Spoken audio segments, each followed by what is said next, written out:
الله وبركاته. میوانانی ماڵی خوا سڵاوی خوای گەورە بڕشێ بەسەر هەموو لایەتمانە ئینشاءالله. داواکاری لە پەروەردگار پێشەکی دەست پێ بکەین بە پاڕانەوە لە خودای گەورە بۆ خاتری ناوەجوانەکانی بە خاتری ئیسمی عەظەمی خۆی شفای هەموو نەخۆشەکانمان بدا. نەخۆشیەکی زۆر داوای کردووە لە جەنابتان لە بەڕێستان کە لە دوعای خێر بەبێشان مەکەن، دوعای خێر بکەن بۆ هەموو نەخۆشی موسڵمانان بە تایبەتی ئەوانەی داوایان کردووە و ڕەحم بە مردووی هەموو لایەکمان بکە ئینشاءالله. اللهم ئامین. ئازیزان و خۆشەویستان، لە وتاری ئەمڕۆدا باس لەوە دەکەین دەچینە خزمەتی پێغەمبەری خوا صلی الله علیه وسلم، خۆشەویستی خوا، ئەچینە لای چاوساغ و نوری چاومان پێغەمبەری نازدار صلی الله علیه وسلم. ئایا پێغەمبەر یان پێغەمبەران بۆچی هاتوون؟ ئەمە پرسیارە کە حەق وایە لە خۆمان بیکەین، بزانین پێغەمبەران هاتوون، بە تایبەتی پێغەمبەری نازدار صلی الله علیه وسلم هاتووە، ئایا چیان هێناوە لەگەڵ خۆیاندا؟ لە چەند خاڵێک لە خزمەتی جەنابتانە باسی ئەم پرسیارە جوابی دەدەینەوە ئینشاءالله. ئەگەر تەماشاکەین پێغەمبەران بەعام وەرگرین هەموویان هاتوون، بۆ ئەوە هاتوون ڕێنمایی هەموو لایەکمان بکەن، بۆ ئەوەش هاتوون ئاراستەی مرۆڤەکان، واتە هەموو مرۆڤایەتی بەرەو ڕێگایەکی ڕاست و دروست و بەرەو ڕێگایەکی هیدایەت. ئەمە پەیامی هەموو پێغەمبەران بووە عەلەیهی سەلات وەسەلام. هەموو پێغەمبەران هاتوون مرۆڤەکان بەرەو لەگەڵ خۆیان ئەبەرن بۆ ڕێگایەکی دروست، ئەو ڕێگایی کە خوا دایناوە بۆ پێغەمبەران، و بۆ خەیر و باشە و چاکە کە هەموو گەلەکانیان لەگەڵ خۆیاندا ببەن. ئەوانەی کە بەخسیان کرد تووشی هیدایەت هاتن، ئەوانیش نیان کردەوە خۆیان زەرریان کرد هەر لە دنیا و لە قیامەتیشدا. ئەگەر تەماشای قورئانی پیرۆز بکەین، خوای پەروەردگار فەرمێن: قولوا آمنا بالله وما أنزل إلينا وما أنزل إلى إبراهيم وإسماعيل وإسحاق ويعقوب والأسباط وما أوتي موسى وعيسى وما أوتي النبيون من ربهم لا نفرق بين أحد منهم ونحن له مسلمون. واتە ئەوەی دابەزیوە بۆ پێغەمبەران، ناوی پێغەمبەرانی ناوە خواگیان جەل جەلالو، 25 پێغەمبەر لە قورئانە ناوی هاتووە، بەڵام مانای ئەوەش نییە پێغەمبەران بسوێژن و تەواو، نەخێر، زۆرن بەڵام لە قورئاندا ئەوەنە ئاماژە کراوە پێی. ئێمە ئەوەی کە دابەزیوە بۆ پێغەمبەران ئەبێ هەموومان ئیمانمان پێی بێ، و فەرقش ناکەین و جیاوازی و جوداش ناکەین لە نێوانی پێغەمبەراندا. هەمووی ئەو پەیامە ڕاستەقینەی کە دابەزیوە لە خواگیان بۆ پێغەمبەرانی تر بێ دەستکاری، ئێمە هەموومان ئیمانمان پێیەتی، وەک قورئان ئیمانمانە بێ پێی بێ، و فەرقش ناکەین لە نێوانی پێغەمبەران، چونکە پێغەمبەران هەموویان بران، وەک پێغەمبەری نازدارە فەرمی عەلەیهی سەلات وەسەلام: الأنبیاء إخوة.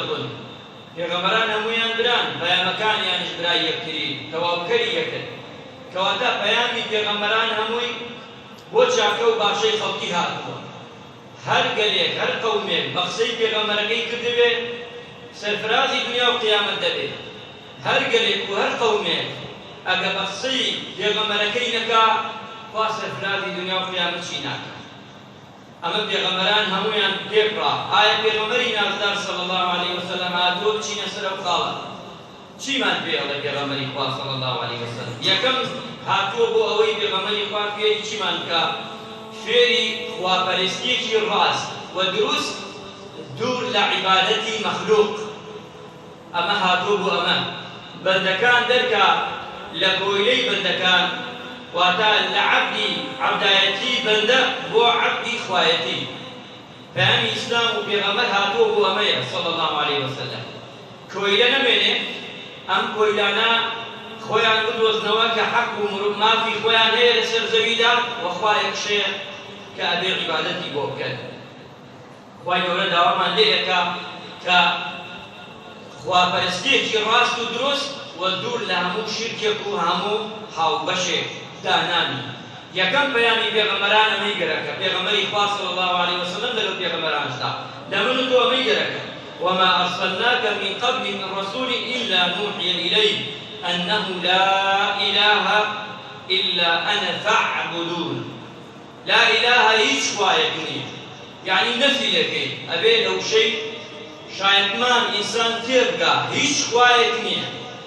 چونکە لەوەیە من باس ئەمە بکەم بڵێن مامۆستا مەبەستی چییە؟ مەبەستم ئەوە نییە خەڵک ئێستا زەمانی من و تۆ ئەوە نەماوە بتێکدا بنا وەک کاتی پێغەمبەر بڕوا بیبەرزێت، نە ئەمە ناکەن.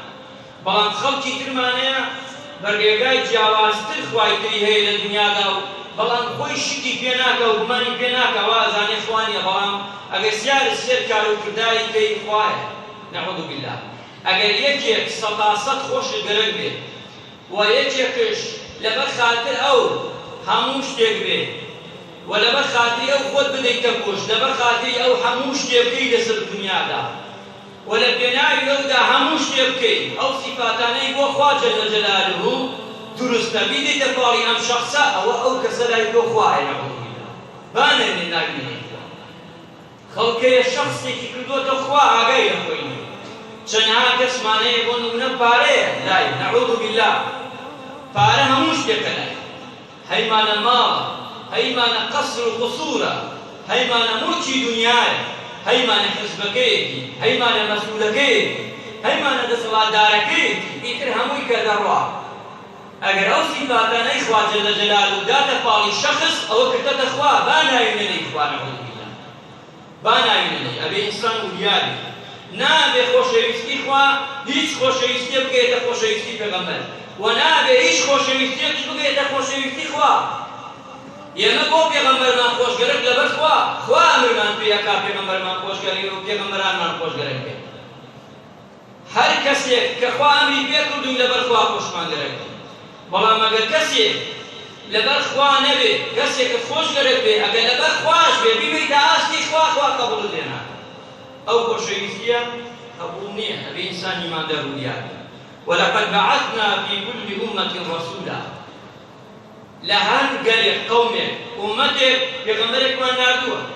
ئەم پێغەمبەرە ئیشی چی بێ؟ ئازیزان و خۆشەویستان، ئەن اعبدوا الله، بۆی یەکتاپەرستی خوای جەل جەلالوهو بەرپا بکەن لەسەر زەویدا، واجتەنیبوا الطاغوت، ئەوانەیشی ستەمەکەن و ستەمکارن و زوڵمەکەن توغیانەکەن لە حەدی خوا دەرچوون، ئەڵێ وریابن لە بەلا نەبن، بە خەڵکی پیشان بدەن ئەمانە ستەمکارن و زوڵمن زاڵمن، لەگەڵ زاڵمانە نەبن، ئەبێ وریابن.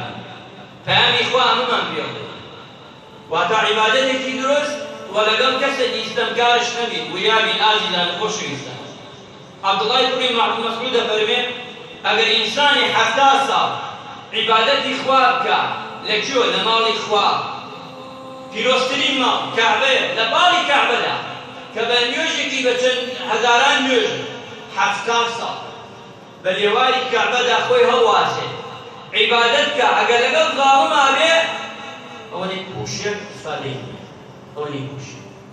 وریابین ئازیزان و خۆشەویستان، خەڵکەیە بە وشەیەک بەشداریەکان لە خوڵ بێت، بە وشەیەک، بە قسەیەک، بە دڵخۆشکەرێک کە دڵی خۆشە پێی، ئەو کاتە ئەوە وەک ئەو زاڵمە هیچ فەرقی نییە، خوا پەناماندا. ئەبێ وریابین. ئەگەر تەماشاش بکەین ئەمە دووەمیان، سێهەمیان ئەوەیە پێغەمبەران هاتوون، پێغەمبەری خوا صلی الله علیه وسلم هاتوون بۆ ئەوەی هەموو شتێکیان پێوتووی چۆن خوا بپەرستین و چۆن چاکەکان کامەیە و خراپەکان کامە. لە پێغەمبەری خوایان پرسی صلی الله علیه وسلم ما بقي شيء يقرب من الجنة ويباعد من النار إلا وقد بين لكم، شتێک نەماوە کە بەرەو باش بتان بە ئێمە ڕامان نەگەیان ببێ بۆ ئێوە. پێغەمبەری خوا فەرمێ ڕام نەگەیان بێ، شتێکی نەماوە خێر بێ پێغەمبەری خوا باسی نەکرد، شتێک نەماوە خراپە بێ و بەرەو دۆزەخ بێ پێغەمبەری خوا ئیلا تبیانی کردووە، ئیلا ڕوونی کردەتەوە بۆمان. ئازیزان و خۆشەویستان، هیچ عوزرێکمان نەماوە لە قیامەتا عوزر بێنینەوە بڵێین نەمانزانی، نەمانزانی نییە. ئەگەر وا بڵێ ئەو کاتە خەتەرە لە قیامەتا، چونکە ئەو کاتە شایەت زۆرە بەسەرتەوە لە قیامەتا نادوانین ئەم قسەیە ئیسبات پێ بڵێ نەمزانی. نەمزانی لە قیامەتا نییە.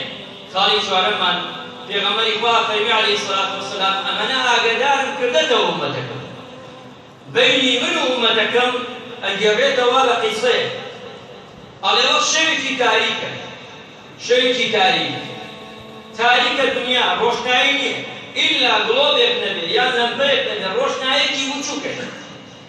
ئەڵێ لەو شەوە تاریکەدا ئەگەر ئەو ڕۆشنایە بێ هەموو نەوعە حەشەراتێک ئەوانەی کەوا حەزیان لە ڕۆشنایە بەرئەورە دەچن بەرئەورە دەچن و حەز دەکەن لە ڕۆشنایەکە. ئەڵێ من و ئومەتەکەم و کەوانەوان من بەردەمیانم گردووە بۆ ئەی نەپەڕێنەوە ئەو ڕۆشنایە دۆزەخە خوا پەنامامدا دۆزەخە و منیش بەردەمیان نەگرم. بەڵام هەندێکیانەیە لە باندەستمەوە ئەڕۆن هەندێکیان شێ لە ژێرەوە هەرچەندەکەم هەوڵەدەم کەس نەڕوا بەڵام هەر ئەڕۆن ئیلا وەقەد ئەبا. پێغەمبەری خوا صلی الله علیه وسلم فەرمووی واتە وەکەوانەوە. پێنجەمیانەوەیە إن هذا أمتكم أمة واحدة وأنا ربكم فاعبدون. يكدي معنى يك الرجال واحد إلى الرجال جدان نية زور نية واحد نية تفريقه ودا فراري الرجال واحد إلى معنى إلا أو رجال بغمران نبي خواجان برنامج شناردوا هم ما نسليمين بيخوش وهمو من بيخوين بيخوش.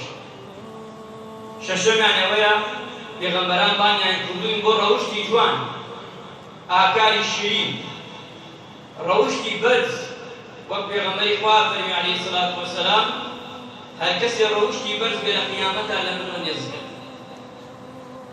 و تەرازوەکەی قورسە بۆ منیش هاتووم پێغەمبەری خوا فەرمێ بۆی ڕەوشت بەرزی تەواو بکەم واتە ئەوەی جوان و چاک و باش بێت. ئەبێ ئینسان ئیماندار وریا بێت لە قیامەتیشدا ئازیزان خۆشەویستان پێغەمبەران ئەبنە شاهید بەسەر ئومەتەکان. پێغەمبەران هەموویان دەبنە شاهید بەسەر ئومەتەکانیەوە. هەموو پێغەمبەران شاهیدی دەدەن لە پێغەمبەران ئەبەرسن و پێیان دەڵێن ئایا ئەو ریسالەی کە هات بۆتان گەیاندتانە گەلەکانتان قەومەکانتان؟ بەڵێ پێغەمبەران بەڵێ ئەفەرمون ئەی خوای گیان ئێمە گەیاندمان بە ئومەتەکانمان. ئەمجا خوای پەروەردگار ئەفەرمێت لەوەی کەوا بە چۆن ئەمان گەیانووە شاید چێ لەسەر پێغەمبەران ئێمە شایەتی دەدەین کە پێغەمبەران پەیامەکەی خوایان گەیاندووە و ئەگەر ئێمە بڵێین نەگەیوە پێمان پێغەمبەران شایەتی لەسەر ئێمە دەیبا پێغەمبەران شایەتی باش بدەن لەسەر ئێمە. هەر موسڵمانێک پێغەمبەر دێ شایەتی لەسەر تۆدا ئەدەوێت شایەتێکی چۆنت بۆ بدات چاکیان خراپ ئەوە تۆ دەتوانی دیاری بکەیت خۆت چاکە و باشە بکەیت بۆ ئەوەی کەوا لە ڕۆژی قیامەتدا ئینسان شایەتی لەسەری باش و چاک بدرێت. لێپرسینەوە لە پێغەمبەران دەکرێت و لە ئێمەش دەکرێت و حەتا دەڕوا لەسەر ئاینە ئازیزان خۆشەویستان ئەوەی هاتووە ئێمە دنیایە لە ڕۆی ئێستا ئەما وەک دنیایەکی نەزەریە چۆن ئینسان دەچێت تەشبیه نەبێت فێری سایەقی بێت بە نەزەری دەخوێنێت بەڵام هەتا دەستی توانەکە نەبێ نازانێ بە عەمەلی چی بکات هەموو کە ئاکارەکانی کرد. ئێستا دنیای من و تو نەزەریە باسکردنە بەس باسی دەکەین قیامەت وایە محاسەبێت بەڵام داخلی قەبر بووین ئەیبینین بە چاوی خۆمان هەمووی دەبینین. ئەو کاتە هیچ شتێک کە ئیسفادەی نییە لەو ڕۆژەدا نەدامەت حەسرەت ئینسان کە بیکە. خوای ڕەحم بە مولایەتمان بکە و عەقیدەت خێرمان بکە دەشمان ساف بکە و ڕێگای ڕاستی پێغەمبەر و پێغەمبەران بکاتە ڕێگەمان ئەوەی چاکە و باشەیە خوایە لەسەری بەردەواممان بکەی ئەوەی خراپەیە لە ڕێگامان لای دەین. خوای شفای هەموو نەخۆشەکانمان بدەی ڕەحم بە مولایەتمان بکەی عەقیدەت خێرمان بکەی یا الله ئەوانەی داوای دوعای خێریان کردووە یا شافی یا الله خوای خۆش شفایان بدەی ئەوانیشی داوای نەکردووە شفایان بدەی ڕەحم بە وڵاتمانش بکەی ئامین ئامین.